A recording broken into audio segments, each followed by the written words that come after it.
بسم الله والصلاة والسلام على رسولنا الكريم صلى الله عليه وسلم وعلى آله وأصحابه أجمعين. بصوا بقى، أنا واقفة في البلكونة، احنا هنا كده في الريف الجميل. بصوا المنظر، منظر الغروب ده، قلت لا أنا مش هفوته إلا لما أصوره. أنا واقفة في البلكونة كده عند أختي، احنا كنا في المنصورة. أنا واقفة في البلكونة كده، بصوا بصوا منظر الغروب ده. الله الله على الجمال، بصوا سبحان الله، سبحان من أبدع وصور. سبحان الله، منظر مريح جدا للأعصاب، منظر الغروب مع الخضرة مع الريف الجميل مع الهدوء مع المنظر ده. يعني كل يوم بتمنى أصحى على المنظر الحلو ده. يعني الغروب، وقت الغروب بصوا الشمس لسه بتغيب كده، بصوا بصوا الجمال. قلت اصور لكم المنظر الحلو ده، الاراضي الزراعية وكمان وقت الغروب. بس العيال عاملين هيصة في الشارع، كنت هسيب لكم الصوت، بس عاملين هيصة. بصوا الشمس وهي بتغيب، سبحان الله ولا اله الا الله. منظر حلو قوي. بس طبعا كنا الدنيا غيمت شوية عشان الدنيا شتا طبعا اليومين دول وانتوا عارفين. فقلت بقى اصور لكم المنظر ده وانا واقفة في البلكونة كده. تحفة ما شاء الله. يلا بعد المنظر الحلو ده هنعمل حاجة تدفينا. يلا بينا نسمي بالله ونشوف هنعمل ايه النهاردة. طبعا الوقت موسم ايه؟ موسم البطاطا. والبطاطا في الشتاء بتدفي، وطبعا بنعملها بكذا طريقة.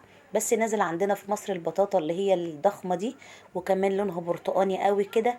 فيعني بتاعتنا المصرية حلوة، فاحنا هنجرب دي نعمل ايه. عملناها مشوية لقيناها ناشفة شوية. فعندنا البطاطا دي كانت موجودة عند ام محمد، فقلنا نعملها بطريقة حلوة كده عشان ما تبقاش ناشفة. وكمان مش مسكرة قوي، مش زرعة مصرية دي، لا المصرية بتبقى حلوة قوي.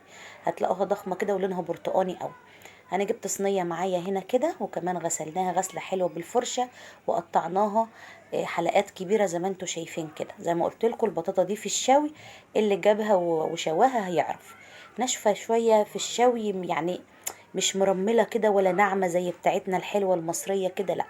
هتقولي السكر غالي يا ام مشروق، بتعملي ايه في السكر اللي انت فيه ده؟ معلقتين اتنين تحت في الصينية كده، وهنرص عليهم عشان البطاطا بس مش مسكرة شوية. فاحنا هنعملها بطريقة حلوة ولادنا يعرفوا ياكلوها. هنا انا كده عملتها للولاد، عمالين يقولوا ايه اعمليها لنا، حطها لنا مثلا تشوي. قلت لهم لا دي مش مسكرة، مش هتنفع في الشوي. حطينا كده معلقة كبيرة من السكر تحت كده زي ما انتوا شايفين في الصينية، وقطعناها حلقات كبيرة كده، وهنرصها زي ما انتوا شايفين كده. ولعنا على النار على عين البوتاجاز من فوق، مش فرن ولا حاجة، ومش هتاخد منك وقت طويل. هنحطها كده بقى ونرصها رصة حلوة، وبين كل رصة والتانية هتحطي ايه؟ مشروق حرام ما بنلاقيش السكر. يعني كأننا شربنا شاي، شربنا نسكافيه. معلقة بس ما بين كل واحدة والتانية تديها ايه، كأنك عملت صينية حاجة حلوة للولاد وهم قاعدين كده بالليل. هنحط بقى كده ده طبقة ومعلقة كبيرة من السكر، وكمان هرص الطبقة التانية زي ما انتوا شايفين كده. يلا بينا. على فكرة بتتفرجوا وبتجيبوا مشاهدة، بس بتنسوني في اللايك. يلا اعملوا لايك، وما تنسوش تعملوا مشاركة للفيديو عشان الكل يشوفه ويستفيد.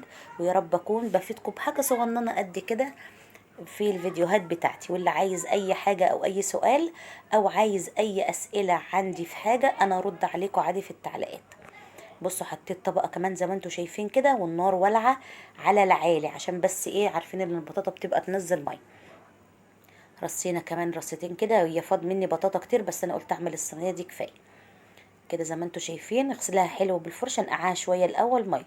بصوا ربع الفنجان ميه، ربع الفنجان بس ميه، عشان البطاطا بتنزل ميه كتير، عشان بس ايه، السكر اللي تحت ده يتكرمل ويبقى معاكوا ايه، كراميل حلو كده. بلاش تحمريه قوي عشان ما يعملش معاكي ايه، ما يقرقش كده معاكي وانتي بتاكليه كده. انا حطينا هيكرمل بقى المعلقتين دول، وهحط معلقه كمان كبيره من السكر او معلقتين.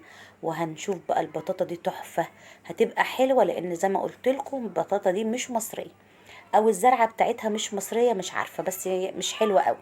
ممكن يكون حد جابها وجربوها ان تعرفوا ان هي كده. حطيت كمان معلقتين كمان من السكر. هتجيبي بقى عندك ورقه كده بعد ما تغلي بقى اول غلوتين كده، يا دوب ايه تسمعي الغليان بتاعها كده، هتقومي مهديه. عندي ورقه كده، لو عندك ورقه زبده، عندنا كده ورقه زبده اهي، هغطي بيها كويس قوي. ما عندكيش ورقه زبده ولا اي ورق من ده، حطي صينيه بنفس المقاس دي وغطي بيها، هتبقى حلوه معاكي وهتبقى حلوه برضه. بس كانت موجوده عند اختي هنا ورقه زبده، حطيتها. وهنحط عليها كمان لازم تكمريها قوي، يعني اقفليها لدرجة ان انتي ما يبقاش في حتة بخارة واحدة كده طالعة، عشان البخار ده اللي هيسويها مع المية اللي هتنزلها البطاطا. وكمان ورقة من الألمونيوم كده، وهنلفها لفة حلوة كده، ونقفل من الحروف. وأول ما تغلي وتسمعي بودنك كده جنب الصينية، ما تفتحهاش إن هي بتغلي، هتقومي مهدية النار على الهادي خالص عشان البطاطا تستوي معاكي. دي طريقة حلوة قوي، ولا شوي ولا تفضلي مولعة الفرن في مدة طويلة. وبلاش نوع البطاطا ده بجد في الشوي، لان انا جربته مش حلو. فكده بصوا اهو، بصوا البطاطا بقى كده، دي بعد شوية كده حوالي نص ساعة على النار. بصوا بقى ايه، بصوا اللون بدأ يتغير معاها اهي. وبصوا الكراميل اللي تحت ده ما شاء الله. بس البخار بتاعك طالع كده على التليفون، معلش. كده بصوا البطاطا بقت بصوا الكراميل اللي تحت الايد بدأ يتقل معايا. وكمان انا بجيب من جنب الصينية كده وبحط عليها من فوق. الطريقة دي في البطاطا حلوة قوي، جربيها والله هتعجبك وهتعجب ولادك. كده خلاص هي استوت اهي. كمان 10 دقايق بس على النار، على ما تتكرمل شوية. وطريقتها حلوة بصوا جميلة. وكمان استوت على طول وما خدتش مننا وقت، على طول على النار، نار شامعة كده. اهي سبتها شوية ورجعت لها تاني. بصوا البخار بقى، كنت انا فتحت شوية الورق كده فطلع البخار اللي فيها. بصوا كده الجمال اهو. كده بقى هي خلاص استوت استوت. بس انا سايباها عشان فيها كمية من المية. يلا ما تنسيش اللايك، بتتفرجي وتنسي اللايك، يلا حطوا لي لايك واعملوا مشاركة للفيديو عشان الكل يستفيد من الفيديو بتاعنا. وسلام.